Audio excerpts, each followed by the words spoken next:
నాయకులు చాలా మంది మాట్లాడాలనుకుంటున్నారు.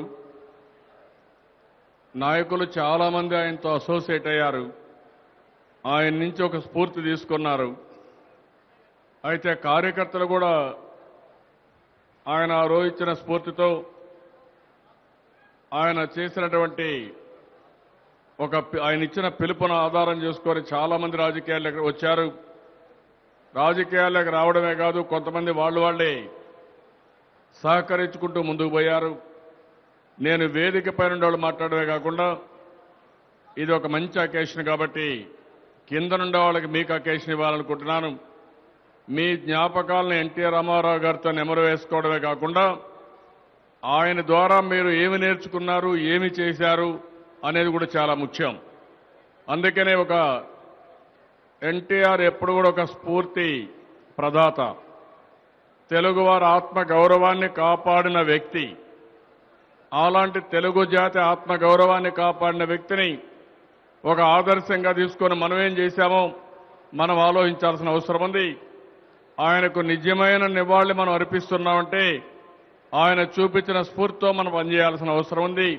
భావి తరాలు కూడా ఆదర్శం కావాలి. అక్కడ మైక్ ఇమ్మంటాను, ఒక 5-6 మంది మీలో నుంచే మాట్లాడండి. ముందుకొచ్చి అక్కడ నిలబడుకుంటే క్యూలో నిలబడుకోవాలి. ఎవరు తోసుకోవడానికి అవకాశం లేదు. ఎవరన్నా కానీ తోసుకుంటే మాత్రం నేను మీకు అక్కడ అవకాశాలను మళ్ళా స్టేజ్ పైకి వస్తాను. లైన్లో నిలబడుకోవాలి. ఎంతమంది వస్తే అంతమందికి అవకాశాలు వస్తాయి. మైక్ అక్కడ ఇవ్వండి. క్యూలో నిలబడుకోవాలి. క్రమశిక్షణ చాలా ముఖ్యం. ఎవరు కూడా పక్కన రావడానికి వెళ్ళలేదు, చిన్న పెద్ద లేదు. ఎవరైనా సరే క్యూని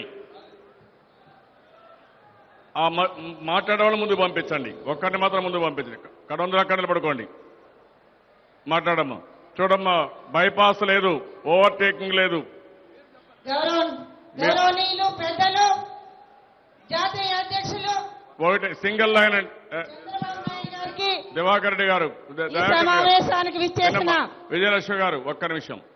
ఫస్ట్ ఆఫ్ ఆల్ ఆ క్యూ సింగిల్ లైన్ ఉంటేనే యాక్సెప్ట్ చేస్తాను, లేదు లేదంటే నేను క్యాన్సిల్ చేస్తాను. అది నేను క్రమశిక్షణ పాటించమని మీకు చెప్తున్నా. Single line, only single line. Okay, double line ఉన్నారు, వాళ్ళు ఎన్నిక రావాలా? ఎవరు కూడా డబల్ లైన్ ఉండడానికి ఆ పక్క డబల్ లైన్ లాస్ట్కి వెళ్ళాలా? మీరు కూడా అబ్జెక్ట్ చేయాలా? ఎవరన్నా అబ్రాడ్లో ఎక్కడా ఒప్పుకోరు. ఎవరన్నా ఒకరు క్యూ క్రాస్ అయినా ఒప్పుకోరు. మాట్లాడమ్మా. అతిరథ మహారాజందరికీ నమస్కారం.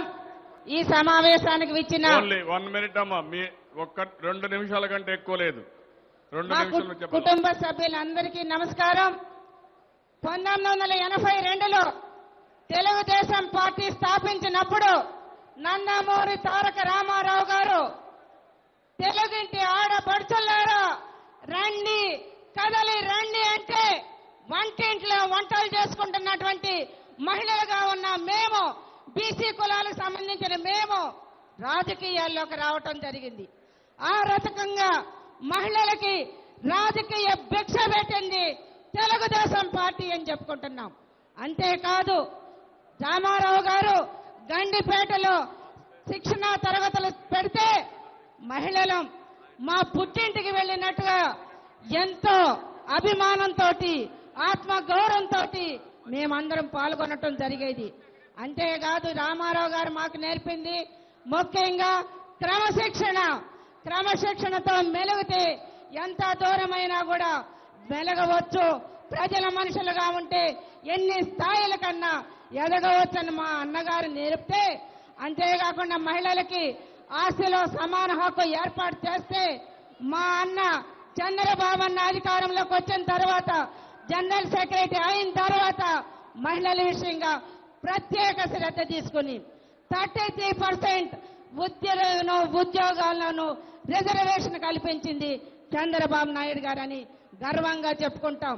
ఎందుకంటే ఈ రోజున 10 సంవత్సరాలు అపోజిషన్ లో ఉన్నా కూడా ఎన్నో రకాల కష్టాలు ఎదుర్కొన్నా కూడా అధికారంలోకి వచ్చి 2.5 సంవత్సరం అవుతున్నా కూడా అదే ఉత్సాహం, అదే స్ఫూర్తి, అదే క్రమశిక్షణ ఈ పార్టీలో కొనసాగుతుందంటే నందమూరి తారక రామారావు గారు ఆ రోజుల్లో నేర్పినటువంటి క్రమశిక్షణ, చంద్రబాబు నాయుడు గారి యొక్క విజ్ఞత, ఆయన పెట్టినటువంటి మాకు భిక్ష, మహిళలందరూ కూడా ఇంతమంది ముందుకొచ్చారు. ఎంతో మందికి ఎన్నో రకాలుగా ప్రజల్లో కానివ్వండి, అదేవిధంగా ఎన్నో రకాల ఎమ్మెల్యే సీట్లు, ముఖ్యంగా చెప్పాలంటే మహిళల్ని ఒక ఓటు హక్కుగా ఓటరుగానే చూసింది. కానీ కాంగ్రెస్ పార్టీ ఎప్పుడు కూడా మహిళలకి అధికారాలు ఇచ్చిన దాఖలాలు లేవు. మా చంద్రబాబు నాయుడు గారు, మా ఎన్టీఆర్ గారు వచ్చాక ఎమ్మెల్యేలు అయ్యారు. మా చంద్రబాబు నాయుడు గారు వచ్చాక స్పీకర్లను చేశారు, మంత్రులను చేశారు, ఎంతో మందికి ఎన్నో రకాల రాజకీయ భిక్షను పెట్టారు. ఇప్పుడు జరుగుతున్నట్టు పరిపాలన చంద్రబాబు నాయుడు గారు రాజధాని నిర్మాణం అమరావతి చేపట్టారు. మహానుభావులు రాజధాని నిర్మాణం చేపట్టి 16,000 కోట్ల లోటు బడ్జెట్లో ఉన్నా కూడా ఈ రాష్ట్రాన్ని సంక్షేమ కార్యక్రమాలు అమలు చేస్తూ 200 ఇచ్చే పెన్షన్ని 1000 రూపాయలు చేసి ఆ ఇంటి పెద్ద కొడుకుగా ఉంటూ. ఓకే అమ్మా, time only 2 minutes mic cut అయిపోతుంది. 2 minutes లోనే మాట్లాడాలి. మీరు ప్రాక్టీస్ చేయాలి. 2 నిమిషాలు మాట్లాడడం అందరూ. జాతీయ స్థాయి మహానాడికి విచ్చేసినటువంటి అతిరథి మహారథులందరికీ, ఇక్కడికి విచ్చేసిన తెలుగుదేశం పార్టీ కుటుంబ సభ్యులకు అందరికీ నా యొక్క హృదయపూర్వక నమస్కారాలు. ఈనాడు మహానుభావుడు నందమూరి తారక రామారావుని ఢిల్లీలో తెలుగువాడి ఆత్మ గౌరవాన్ని చాటినటువంటి మహోన్నత వ్యక్తి నందమూరి తారక రామారావు గారు. మహిళలు అన్ని రంగాల్లో ఉండాలని, పేద బడుగు బలహీన వర్గాల గురించి ఆశయాలు నెరవేర్చాలని ప్రతి క్షణం ఆలోచించినటువంటి మహానుభావుడు నందమూరి తారక రామారావు. ఈనాడు 30 సంవత్సరములుగా మేము ఈ రోజు ఇక్కడ ఉన్నామంటే నందమూరి తారక రామారావు గారు మహిళలు అన్ని రంగాల్లో రాణించాలని, వాళ్ళ కాళ్ళపైన వాళ్ళు నిలబడాలని, పేద బడుగు బలహీన వర్గాలకు ఆశయ మార్గం చూపించాలనే ఉద్దేశంతో నందమూరి తారక రామ గారు వచ్చారు. అదే స్ఫూర్తితో మన నారా చంద్రబాబు నాయుడు గారు పూలన్నీ ఒక కుప్పగా పోస్తే అవి ఉండదు, అదే ఒక మాలగా కట్టినప్పుడు దానికి సార్థకత ఏర్పడుతుందని మహిళలు డ్వాక్రా గ్రూపులు ప్రవేశపెట్టి తన కాళ్లపైన తను నిలబడాలని, ప్రభుత్వం యొక్క సంక్షేమ పథకాల్లో భాగస్వాములు అవ్వాలని తను నారా ముఖ్యమంత్రి చంద్రబాబు నాయుడు గారు ఆశయము. అదే స్ఫూర్తితో మొట్టమొదటిసారిగా దళిత మహిళ ప్రతిభా భారతి స్పీకర్గా నియమించినటువంటి ఘనత కూడా తెలుగుదేశం పార్టీది. తండ్రికి తగ్గ తనయుడుగా నారా లోకేష్ ఈ రోజు అందరు గుండెలలో తాతకు తగ్గ మనవుడుగా ఈ రోజు పార్టీ కార్యకర్తల గురించి అహర్నిశలు ఆలోచిస్తూ నందమూరి కుటుంబాన్ని. ఓకే అమ్మా, 2 నిమిషాల నుంచి 2 నిమిషాలు పెట్టండి. ఒక కట్ చేసి మళ్ళా 3వ నిమిషం 1 minute ఎక్స్టెండ్ చేయండి. Maximum 3 minutes. ముందుగా జన్మనిచ్చిన నా తల్లిదండ్రులకు, నాకు విద్యను విజ్ఞానాన్ని అందించిన నా గురువులకు, మరియు ఇక్కడ విచ్చేసిన అతిరథ మహారథులందరికీ నందమూరి తారక రామారావు జన్మదిన శుభాకాంక్షలు మరియు హృదయపూర్వక నమస్సుమాంజలు. నేను చిన్నప్పుడు 4వ తరగతి చదివేటప్పుడు మా ఊరు కడప జిల్లా ప్రొద్దుటూరు, అక్కడికి నందమూరి తారక రామారావు వస్తే నేను మా బాబాయిని ఎత్తుకొని పూలమాల వేశాను. అప్పటికి నాకు దేవుళ్ళు అంటే చాలా ఇష్టము. రాముడు కృష్ణుడు ఎలా ఉంటాడంటే ఆ రామారావు గారి సినిమాలు చూసి నేను ఇలా ఉంటాడేమో రాముడు కృష్ణుడు అనుకునేదాన్ని. ఆయన ఇప్పుడు ఒక ప్రజా సంక్షేమ నాయకుడిగా ఆడవాళ్ళకి ఎంతగానో ఉపయోగపడ్డాడు. మీడియా ద్వారా సమాజానికి చాలా సందేశాలు అందించవచ్చు అని ఆయన ద్వారా నేను తెలుసుకున్నాను. ముఖ్యంగా క్రమశిక్షణ. నేను పుట్టిండనప్పుడు ఆయన సినిమాలు వచ్చినప్పటికీ కానీ ఆయన సినిమా చాలా చూసేదాన్ని. మత్తు వదలరా లిద్దుర మత్తు వదలరా అనే పాటలు, తర్వాత కృషి ఉంటే మనుషులు ఋషులవుతారు అనే ఆ పాటల్ని నేను స్ఫూర్తిగా తీసుకున్నాను. నాకు ఒక మానసిక వైకల్యం గల అబ్బాయి పుట్టాడు. అబ్బాయి 18 గంటలు ఏడ్చేవాడు, నా మాట నడక రాలేదు. కానీ నందమూరి తారక రామారావు సినిమాలు చూసి ఆ స్ఫూర్తితో నేను మా అబ్బాయిని ఇప్పుడు 400 పాటలు, డాన్సు, డైలాగులు చేసి రాష్ట్రపతి అవార్డుకు November 14th అబ్బాయి ప్రణబ్ ముఖర్జీ గారితే ఢిల్లీలో.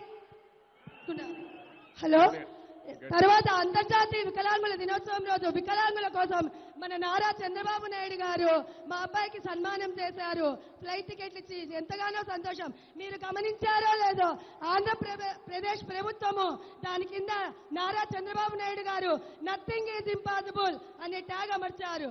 నిజంగా చాలా ప్రపంచంలో అసాధ్యం అంటూ ఏదీ లేదు. మనకి ఎంత లోటు బడ్జెట్ ఉన్నా మన గౌరవనీయులు నారా చంద్రబాబు నాయుడు గారు ఎంతో మన కోసం కష్టపడి అమరావతి అభివృద్ధి మన లక్ష్యంగా ఈనాడు ఎంతగానో శ్రమిస్తున్నారు. ఇంత మంచి అవకాశాన్ని ఇంతమంది పెద్దవాళ్ళ ముందర ఇంత మంచి అవకాశాన్ని ఇచ్చినందుకు మా థ్యాంక్ యూ వెరీ నైస్ అమ్మా, బాగా మాట్లాడు. ఆ అమ్మాయి మీరందరూ తీసుకున్నారో లేదో కానీ 4వ తరగతి చదివేటప్పుడు ఎన్టీఆర్ ప్రొద్దుటూరు రావడం, ఆ అమ్మాయి ఆయన్ని చూడడం, తర్వాత ఆయన స్ఫూర్తిగా తీసుకుని పిల్లల్ని బ్రహ్మాండంగా చదివించింది. అలాంటి స్ఫూర్తిని అందరూ తీసుకోవాల్సిన అవసరం ఉంది. గట్టిగా చప్పట్లు కొట్టి అభినందించాలి. మీరు కూడా నేర్చుకోవాలి. Thank you. మంచిదమ్మా.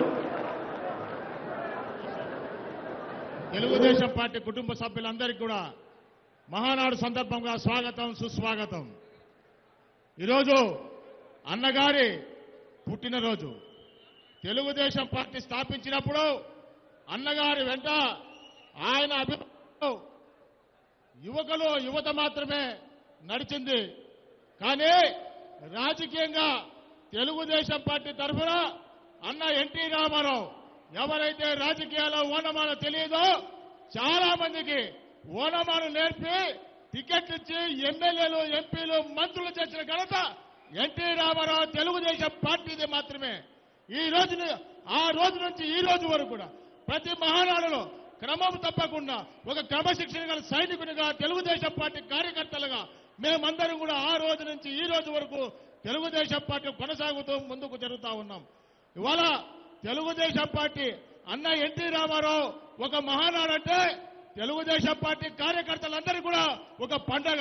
మనం ఏ విధంగా క్రిస్మస్, రంజాన్, ఉగాది, సంక్రాంతి జరుపుకుంటామో తెలుగుదేశం పార్టీ కార్యకర్తలందరూ కూడా మహానాడు అనేది ఒక పండగ. ఎందుకంటే తెలుగుదేశం పార్టీ అంటే కేంద్రంలో కాంగ్రెస్ కానీ ఏ రాజకీయ పార్టీ కానీ గడగడలాడించిన పార్టీ ఏదైనా ఉందంటే ఈ దేశంలో ఒక్క తెలుగుదేశం పార్టీ మాత్రమే అని చెప్పేసి ఘంటాపథంగా చెప్పగలుగుతాము. ఎందుకంటే మాకు తెలిసినంత మాత్రము నేను కడప జిల్లా నుంచి వచ్చినటువంటి నన్ను ఎన్టీ రామారావు గారు పిలిచి గోవర్ధన్ రెడ్డి నువ్వు కడప జిల్లా అధ్యక్షుడిగా ఉండాలని చెప్పాడు.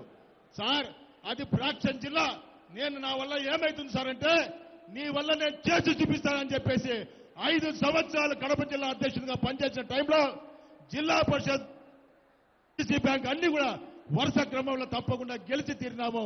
మెజార్టీ సీట్లు కూడా గెలిచినాము. కాబట్టి తెలుగుదేశం పార్టీ మహానాడు ఒక తూరి విజయవాడ నడిబడ్డులో కృష్ణా నదీ తీరంలో 9 రోజులు పెట్టాలంటే సార్ ఈ వేసవిలో కార్యకర్తలందరూ కూడా మలమలమాడిపోతారు. వద్దు సార్ అంటే మనం చేసి చూపించాలా, అదే తెలుగుదేశం పార్టీ క్రమశిక్షణ గల పార్టీ అని చెప్తే 9 రోజులు విజయవాడలో మహానాడు జరిపి నేషనల్ ఫ్రంట్ లో ఉన్నటువంటి నాయకులందరినీ కూడా ఆ వేదిక విజయవాడ వైపు నడిపించి బ్రహ్మాండమైన బహిరంగ సభలో నడిపించిన ఘనత తెలుగుదేశం పార్టీది. కాబట్టి ఆ రోజు నుంచి కూడా ఈ రోజు వరకు కూడా తెలుగుదేశం పార్టీ ఒక క్రమశిక్షణ గల పార్టీ. ఒక చిన్న ఉదాహరణ చెప్తా సార్, విరమిస్తాను సార్. ఎందుకంటే ఒకతూరు ఎన్టీ రామారావు దగ్గర ఉంటే ఒక ఎమ్మెల్యే వచ్చినాడు తెల్లవారుజామున 5 గంటలకు. ఏమయ్యా ఉదయాన్నే నువ్వు లేహం తిని వస్తావా అన్నాడు. మాకేం అర్థం కాలేదు దాని గురించి. తర్వాత బయట అడిగితే అది పెద్ద బూతు. అంటే ఆయన తప్పు చేశాడు కాబట్టి ఆయన పరిశుద్ధాలతో వదలకుండా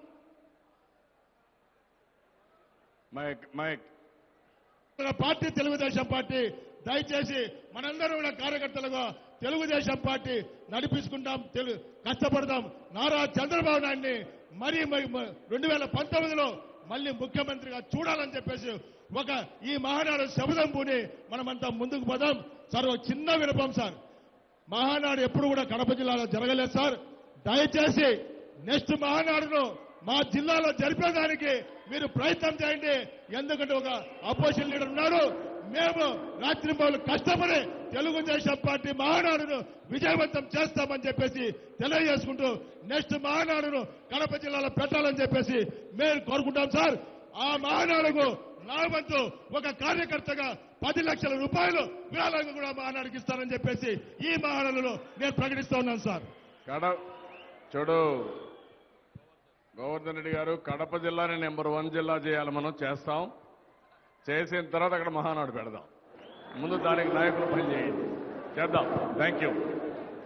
సీనియర్